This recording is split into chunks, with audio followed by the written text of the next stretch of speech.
एक लड़की अपना डॉक्टर बनने का सपना पूरा करने के लिए दिन रात मेहनत करती है, 12th टॉप करती है, उसके बाद नीट यूजी जिसमें 25 लाख बच्चे बैठते हैं उसमें टॉप करती है, 5.5 साल की एमबीबीएस की डिग्री में जिसमें एंडलेस लेबर्स होता है, हर सब्जेक्ट को पास करती है।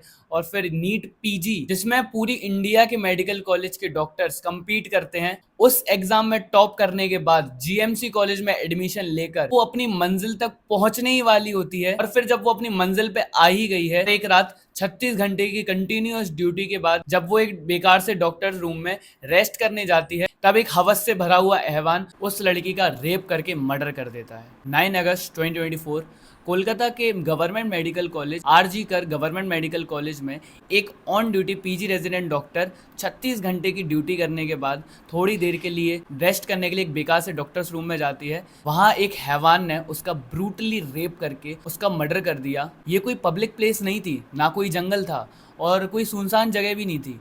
ये था एक वर्क प्लेस हर एक डॉक्टर का, जहाँ पे हर एक डॉक्टर काम करता है, अपना 36 घंटे की ड्यूटी करता है। वहाँ पर भी अब हमारे चाहने वाले, हमारी बेटियाँ, हमारी बहनें अब सेफ नहीं हैं। आइज एंड माउथ से ब्लीडिंग, ब्रोकन नेक, पूरे फेस पे injuries, vaginal bleeding and multiple injuries on her body. It's a clear sign of rape and murder होने के बावजूद भी वहाँ का लोकल एडमिनिस्ट्रेशन इनिशियली इसे सुसाइड बोल के दबाने की कोशिश कर रहा था। इन्वेस्टिगेशन में पता लगा जिसने ये क्राइम किया है उस युवक का नाम है संजय रॉय। सुबह के 3 बजे से लेके 5 बजे के बीच में ये इंसिडेंस हुआ है। ऐसा देखा गया है कि Sanjay Roy was addicted to pornography एंड उसके मोबाइल्स में यही सब कंटेंट पाया गया। 33 साल का ये सिविक वॉलंटियर, इसकी कम से कम 4 शादी हो चुकी है। उसने अपनी प्रीवियस मैरिजेस में भी अपनी वाइफ को ऐसे ही फिजिकली अब्यूज करा है और इन सब के बावजूद भी उसकी माँ कह रही है कि ही वॉज इनोसेंट और उसकी कोई गलती नहीं है। जब भगवान कहे जाने वाले डॉक्टरों के साथ ऐसा हो रहा है तो हम लोग चुप कैसे बैठ जाएं? इतने भयानक इंसिडेंट्स के बाद जब doctors and health care workers अपने बेसिक राइट्स के लिए प्रोटेस्ट पे निकले, तब पुलिस एंड एडमिनिस्ट्रेशन उन्हें ही सरप्रेस करने में लगी हुई है। मतलब आज की डेट में इंसान अपने बेसिक राइट्स के लिए आवाज भी नहीं उठा सकता। टुमारो इज 15 अगस्त और हम किस फ्रीडम को सेलिब्रेट करें जब हम लोग के पास अपनी आवाज, बेसिक राइट्स के लिए आवाज उठाने भी नहीं दिया जाता। जिसे अगर नहीं पता हो तो रेसिडेंट डॉक्टर वो होता है जो हॉस्पिटल में ही रहता है, खाता है, पीता है, वहीं काम करता है और अपने पूरे 100 आवर्स ऑफ वीकली वर्क करता है। एमबीबीएस के बाद एमडी या एमएस का 3 साल का ये कोर्स, उस टाइम पे आपको रेसिडेंट डॉक्टर बुलाया जाता है और उस 3 साल के रेसिडेंट डॉक्टर होने के बाद ही आपको एमडी या एमएस की डिग्री मिलती है। और इस दौरान आपका अता पता, आपका एड्रेस, आपका सब कुछ, आपको 24/7 रहना भी उसी हॉस्पिटल में है।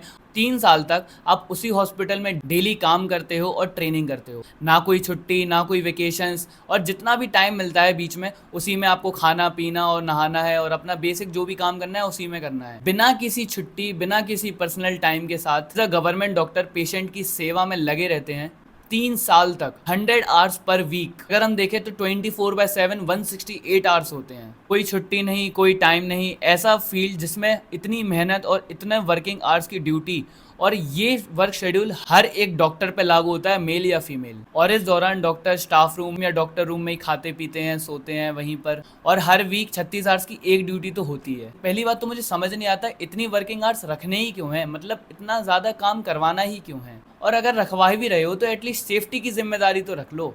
ये तो गवर्नमेंट को ही करना पड़ेगा ना। आप जानते हो हमारे देश के गवर्नमेंट हॉस्पिटल्स कैसे होते हैं। पेशेंट तो 2-3 दिन रहकर चला जाता है, पर एक डॉक्टर को अपने 3 साल लगातार डेली क्ली का टाइम 24/7 देना पड़ता है उसी हॉस्पिटल में। वो काम कर रहे हैं, दूसरों का इलाज कर रहे हैं, जानें बचा रहे हैं, और वहाँ पे उनकी ही जान की सेफ्टी नहीं है। डॉक्टर्स रूम के बाहर, स्टाफ रूम के बाहर कोई सीसीटीवी कैमरा भी नहीं होता। फीमेल्स के लिए कोई प्राइवेट रूम नहीं, टॉयलेट्स भी सेम ही यूज करना पड़ता है, और हालात बहुत बेकार होती है। और ना ही कोई सीसीटीवी कैमरा। इतने स्ट्रेसफुल एनवायरनमेंट में जहाँ हर मिनट किसी ना किसी पेशेंट की डेथ हो रही है, और कभी कभी किसी ना किसी के रिलेटिव्स से भी कॉन्फ्लिक्ट हो जाता है, और वहाँ पर भी कोई सिक्योरिटी नहीं होती, डॉक्टर्स को आपसी में डील करना पड़ता है। इतनी मुसीबतें, इतनी वर्किंग आवर्स के बावजूद भी गवर्नमेंट इन्हें सैलरी देती है सिर्फ 70,000 रुपये। जहाँ पूरे देश में हेल्दी वर्क एनवायरनमेंट की बात चल रही है, कैंपिंग चल रहा है, यहाँ मेडिकल प्रोफेशन में बेसिक फैसिलिटीज तक प्रोवाइड नहीं है। इंडिया की टॉप ब्रेन्स जो यहाँ गवर्नमेंट मेडिकल कॉलेजेस में 24/7 काम कर रहे हैं, मेहनत कर रहे हैं, लोगों की जान बचा रहे हैं,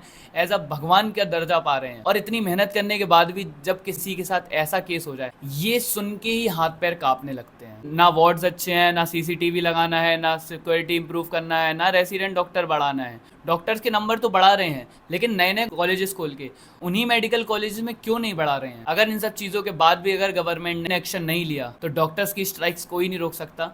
और being a mentor of this competitive exam, मैं भी मना कर दूंगा कि ऐसे नीट एग्जाम के लिए मेहनत करने की ज़रूरत नहीं है। छोड़ दो ये वाला नीट का एग्ज़ाम, जहाँ तुम्हारी बेसिक राइट्स ही तुम्हें नहीं मिल पा रहे, तुम्हारी बेसिक फैसिलिटीज़ नहीं मिल पा रही। कॉर्पोरेट में जहां 9 to 5 जॉब करने वाला 25 साल की उम्र में 1.5 से 2 लाख रुपए जब कमाता है, और ये डॉक्टर जो 36-36 घंटे की ड्यूटी कर रहे हैं, 100 आवर्स ऑफ वीकली वर्क चल रहा है, इतने ज़्यादा वर्किंग आवर्स के बाद भी उन्हें तुम इतना कम पे आउट कर रहे हो। और ऐसी कंडीशन में रहना, तुम्हारी अपनी पूरी पर्सनल लाइफ छोड़ देना, अपना यूथ छोड़ देना, अपनी पूरी जवानी को मेडिकल कॉलेज और बुक्स में समेट देना। तो मैं भी अपने एस्पिरेंट्स को मना कर दूंगा कि जो भी तैयारी कर रहा है छोड़ दो तैयारी, क्योंकि जब गवर्नमेंट कोई डॉक्टर की नहीं पड़ी तो हम लोग उनकी क्यों सुने? एक डॉक्टर का कमाया हो तो हर किसी को दिखता है कि बहुत लाखों में कमाता है, ये करता है, वो करता है। उनकी मेहनत किसी को नहीं दिखती है। जो इतने सारे स्ट्रगल्स में एक डॉक्टर जब बनता है वो किसी को नहीं दिखता। वो कहते हैं ना, बना हुआ डॉक्टर सबको पसंद आता है, लेकिन बनता हुआ डॉक्टर किसी को नहीं। फर्दर मेरे पास और भी न्यूज आई है कि ना ही सिर्फ आदित्य रॉय, उसके साथ साथ 10 या 8 और भी लोग थे जो इस घटना में शामिल थे। जूनियर डॉक्टर की बॉडी में 150 ग्राम्स ऑफ स्पम्स पाया गया है, जबकि एक बार में एक आदमी सिर्फ 15 ग्राम ही स्पम ट्रांसफर कर सकता है। फर्दर इस चीज का प्रॉपर जब तक एविडेंस नहीं आता, मैं इस चीज पे कुछ कह नहीं सकता।